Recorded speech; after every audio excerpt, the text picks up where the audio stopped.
Pada video sebelumnya, kita sudah membahas salah satu hukum dasar kimia, yaitu hukum kekekalan massa atau hukum Lavoisier. Nah, kali ini kita akan membahas hukum dasar kimia berikutnya, yaitu hukum perbandingan tetap atau hukum Proust.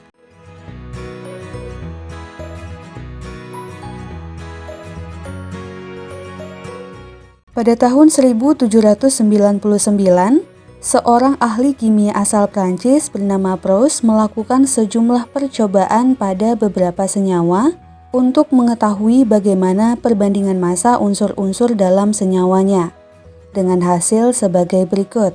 Pertama, pada senyawa NaCl, perbandingan persen massa natrium dan klorin selalu tetap, yaitu 39% natrium dan 61% klorin. Sehingga jika disederhanakan, perbandingan massa natrium dan klorin adalah 2:3. Kedua, pada molekul air, perbandingan persen massa hidrogen dan oksigen selalu tetap, yaitu 11% hidrogen dan 89% oksigen. Sehingga perbandingan massa hidrogen dan oksigen adalah 1:8. Dan yang ketiga, pada molekul CO2, perbandingan persen massa karbon dan oksigen selalu tetap, yaitu 27,3% karbon dan 72,7% oksigen. Sehingga jika disederhanakan, perbandingan massa karbon dan oksigennya selalu 3:8.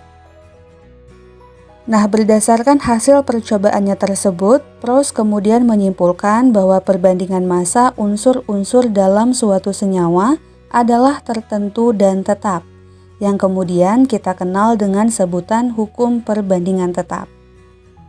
Sebagai contoh, perbandingan massa hidrogen dan oksigen dalam H2O adalah 1:8, dari manapun sumber airnya dan kapanpun itu.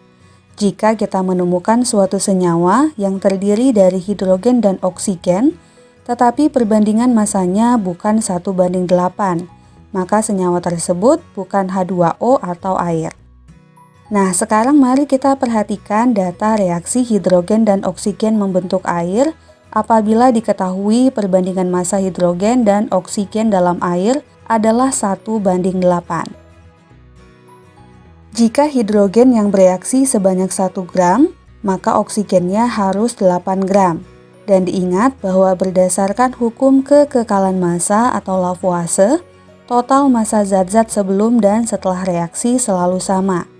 Maka, massa H2O yang terbentuk adalah massa hidrogen ditambah massa oksigen yang bereaksi, yaitu 1 gram ditambah 8 gram sama dengan 9 gram.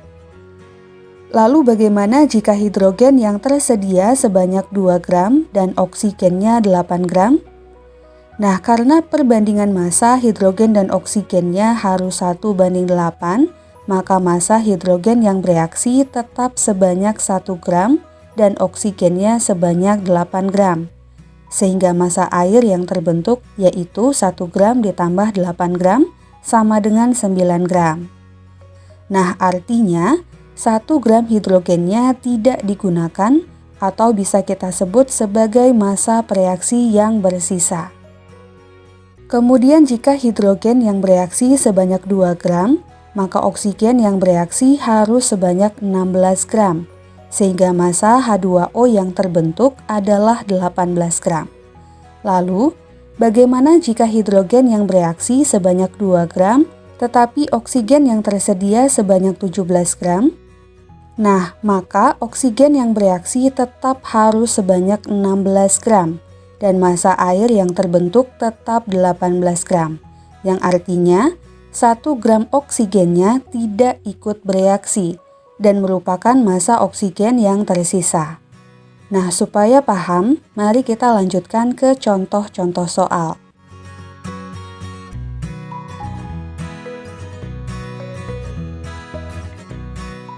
Soal yang pertama, perbandingan massa karbon terhadap oksigen dalam senyawa karbon dioksida adalah 3:8.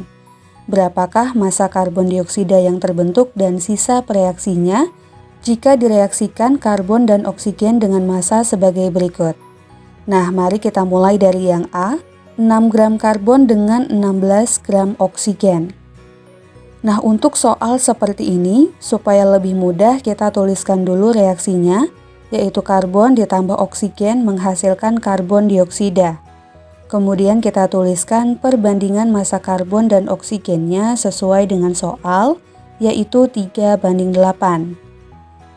Selanjutnya mula-mula terdapat 6 gram karbon dan 16 gram oksigen. Nah, untuk menentukan massa karbon dan oksigen yang akan digunakan untuk bereaksi membentuk air, kita bisa membagi massa yang tersedia mula-mula dengan pembandingnya. Untuk karbon, massa awal atau mula-mulanya adalah 6, kemudian dibagi pembandingnya yaitu 3. Hasilnya adalah 2. Dan untuk oksigen, massa mula-mulanya adalah 16, kemudian dibagi pembandingnya yaitu 8. Hasilnya adalah 2.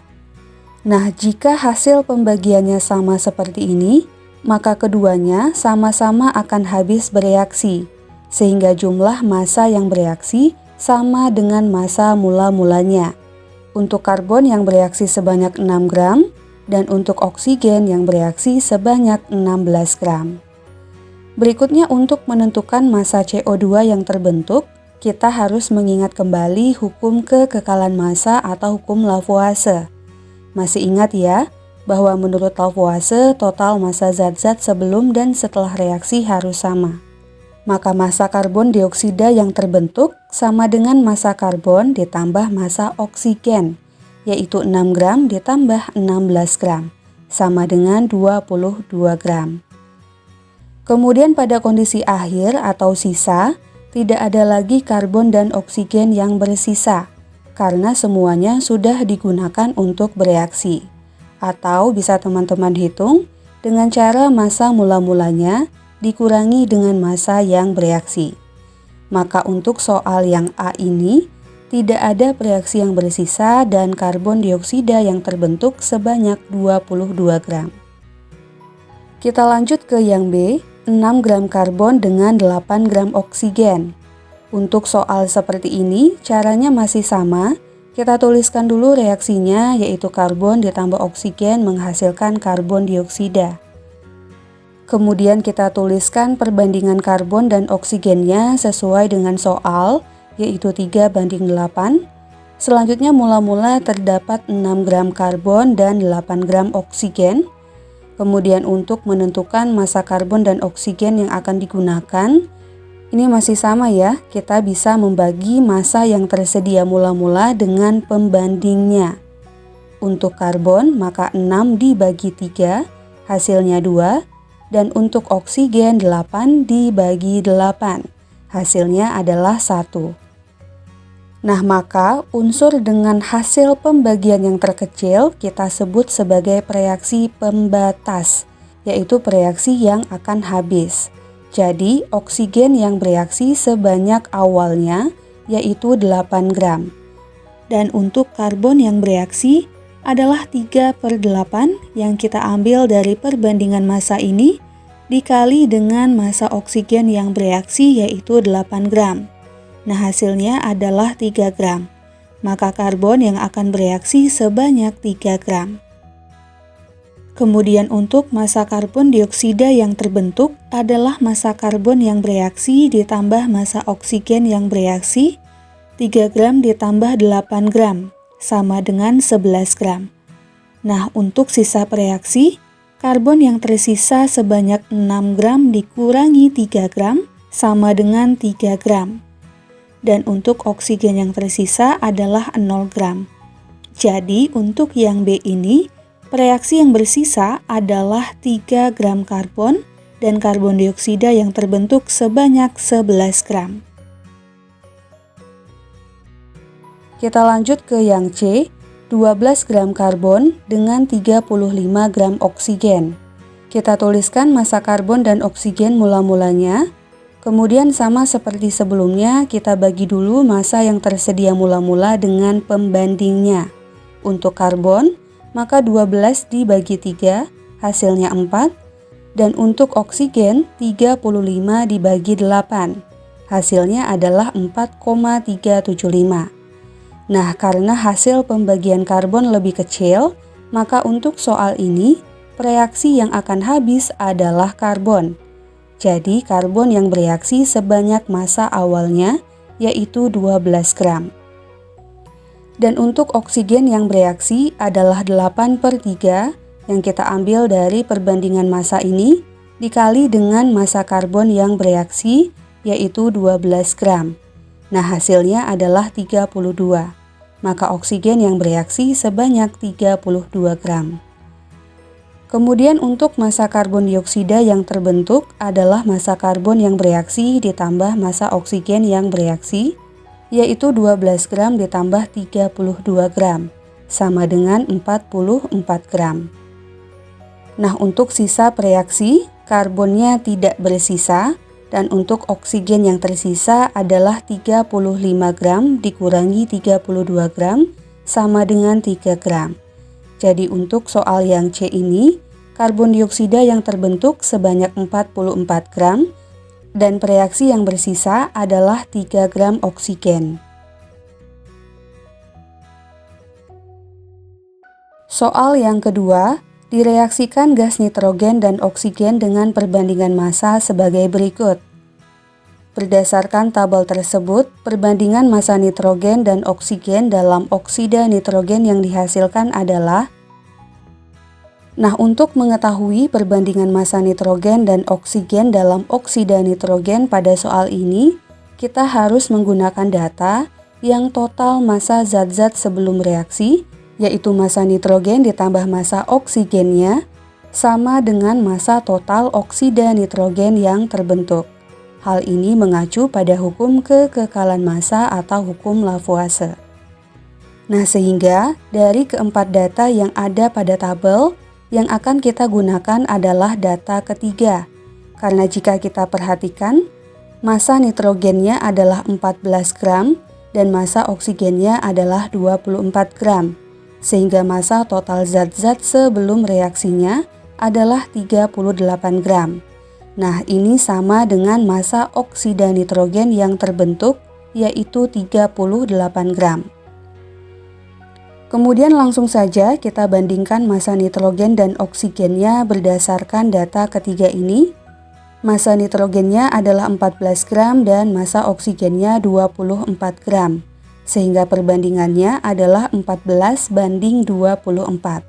Dan bisa kita sederhanakan sehingga perbandingannya menjadi 7/12. Jadi, perbandingan massa nitrogen dan oksigen pada soal ini adalah 7/12.